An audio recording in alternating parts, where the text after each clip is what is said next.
Hello, Dr. Schulte and my fellow classmates. My name is Larry McCoy, and welcome to my presentation on lifelong learning.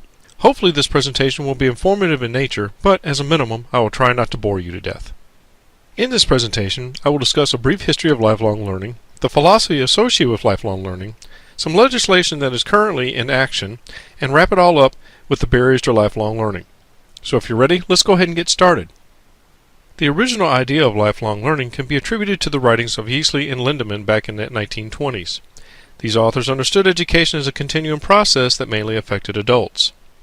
They also invented the concept as life as education, which is the valuing of individual experiences as much as formal education. From the 1930s to the 1970s, lifelong learning was closely associated with adult education and the workers' education movement. The focus was on training workers, linking them to formal education, and increasing the influence of the trade union movement. In the 1980s through the 1990s, lifelong learning in most Organization for Economic Cooperation in the Development Countries, or OECD countries, was dominated by vocational education and training with an emphasis on economic rather than social or personal outcomes.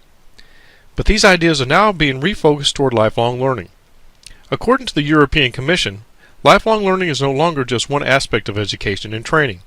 It must become the guiding principle for provision and participation across the full continuum of learning context. The idea of lifelong learning is easy in concept but very complex in execution. Tite states that lifelong learning exhibits three main characteristics. First, lifelong learning is seen as building upon and affecting all existing educational providers, including both schools and institutions of higher education. Second, it extends beyond the formal education providers to encompass all agencies, groups, and individuals involved in any kind of learning activity. Finally, it rests upon the belief that individuals are or can become self-directing, and that they will see the value in engaging in lifelong education. According to Kumar, lifelong learning is a continuous process that encompasses both formal and informal situations. The idea of it's never too late to learn is the center of the philosophical concept. With learning also comes an attitudinal change, with the person believing and being receptive to new ideas, decisions, skills, and behaviors. The idea of lifelong learning also has been associated with the idea of diminishing neuroplasticity in older adults. Neuroplasticity is the brain's ability to reorganize itself to compensate for the aging process. Ladhani and McGuckin contend that the pursuit of knowledge can stimulate the brain to create new pathways, shut off old ones, and reorganize itself more efficiently. They go on to say that the more ways that new material is introduced, the newer pathways are created. With that being said, many classify lifelong learning as a movement in both national and international institutions and organizations. The United Nations Educational, Scientific, and Cultural Organization, also known as UNESCO, along with other governments, have determined the necessity to provide citizens with lifelong opportunities at all ages. Kumar states that these learning opportunities can be given in a variety of ways and do not necessarily have to be through formal institutions. Lamb echoes this idea, reiterating that lifelong learning is not dictated by where you learn, but by how you learn. Lamb goes on to say that reflective thinkers are more likely not to offer resistance to being lifelong learners. So, what legislation has been proposed or enacted in the last few years that is associated with lifelong learning? In June 2007, House Resolution 2901, the Lifelong Learning Accounts Act of 2007, was introduced by Maine Democrat Thomas Allen.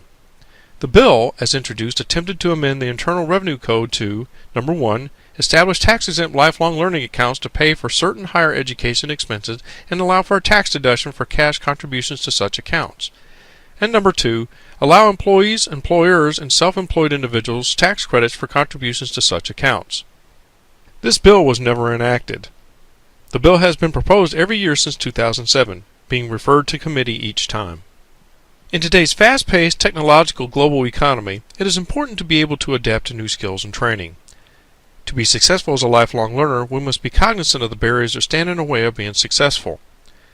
Depending on whose study you read, you get a different perspective to the barriers that can alter the possibility of lifelong learning.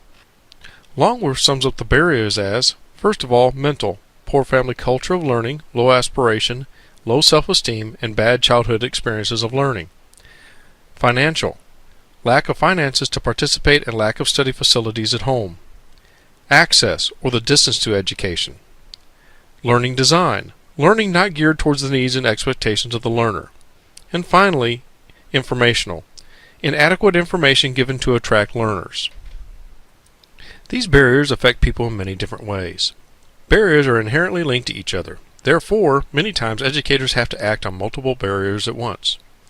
Whether the barrier be mental, economical, or technological, we as educators must strive to create the best situation possible to attract learners and enhance their experience. In this presentation, I have covered the history of lifelong learning, some of the background on the philosophy of the idea of learning, legislation that has been proposed, and finally some of the barriers to effective lifelong learning. I hope you enjoyed this presentation today. Since most of us in this course are older, it is easier to understand. To keep our minds sharp, we must continue to add new and exciting things to contemplate. Thank you and good luck on your presentations.